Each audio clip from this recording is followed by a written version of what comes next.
Thank you for joining us again. So this is from Elias Shoes. We're on set and we are episode 7. So we're going to talk about the second part of the shoes. So some questions that have come up is not just about having a high instep, but some individuals have an actual wider foot. So when you have a wider foot, the best thing to do is come in and get measured. We've talked about that in the past, some of the previous episodes. Not only is length important, but width is important. But sometimes when you have a wider foot, not having that extra, especially in a tennis shoe, the tennis shoe rubbing around your foot, there's another really fun lacing technique. So this little technique is a little different in that when we lace it here, what I do is I actually skip this whole section so it actually helps allow the shoe to open up here, but then you do the typical crisscross up against the top of it. This allows the shoe to not only break different when it's on your foot, but it allows you some extra room in there, which is a little different technique than for a high instep. So you can kind of see the difference.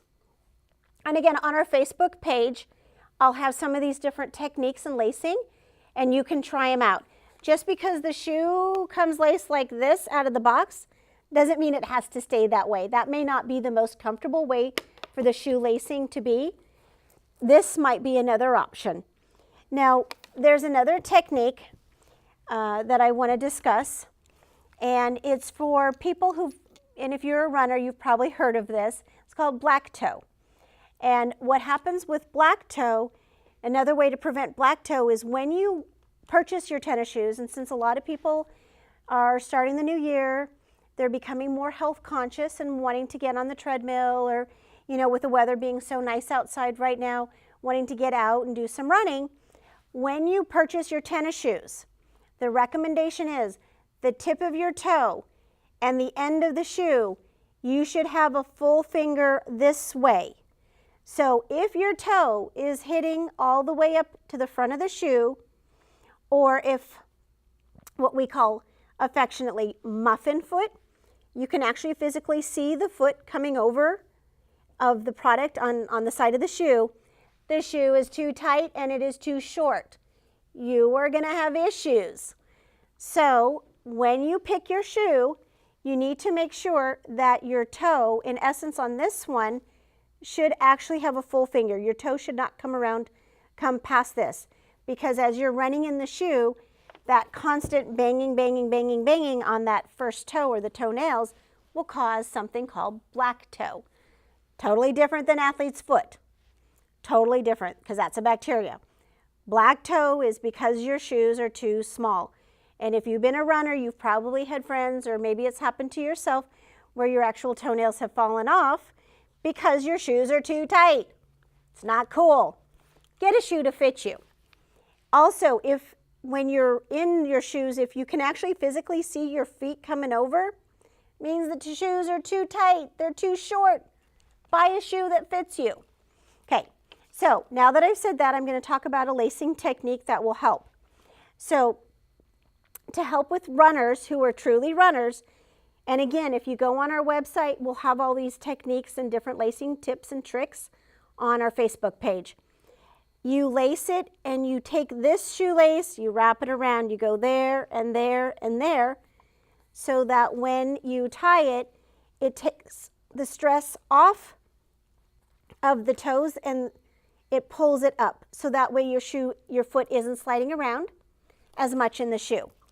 So that's a great one if you're a runner and you don't want black toe. I know I'm kind of making fun of this, but it happens, and if you're a runner, you know who you are and you know what your toes look like. Just buy a bigger shoe. It's not the end of the world. Another trick, here's a great running shoe, also by 9.90, comes in widths. It's made so that you won't get black toe.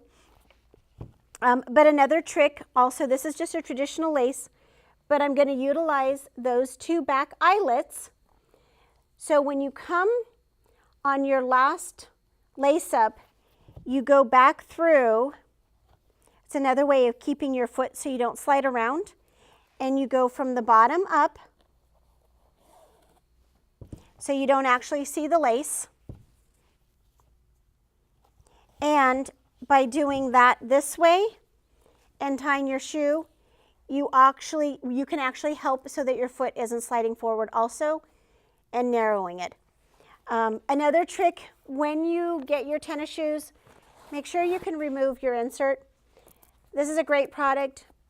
If you're a runner and you do a lot of walking, either treadmill or on the surface, you may want to invest just a little bit and get an insert. Here at Elias Shoes, we carry the full selection not only of Abeo inserts, Super Feet inserts, but we also have Power Step inserts. So that way we can put the inserts to even make this shoe up a level. And again, if you have any questions, you're always welcome to come into the store. Our staff is wonderful. They're trained. They're very knowledgeable. They're going to ask you some questions about what your needs are, and they're going to put you in the best product possible for your needs. We're open every day, 7 days a week. We're located in Murrieta, California. You're always welcome to visit us on our Facebook page. We have Instagram. We are part of all the social media. You have a wonderful evening, and we will be seeing you for episode number 8.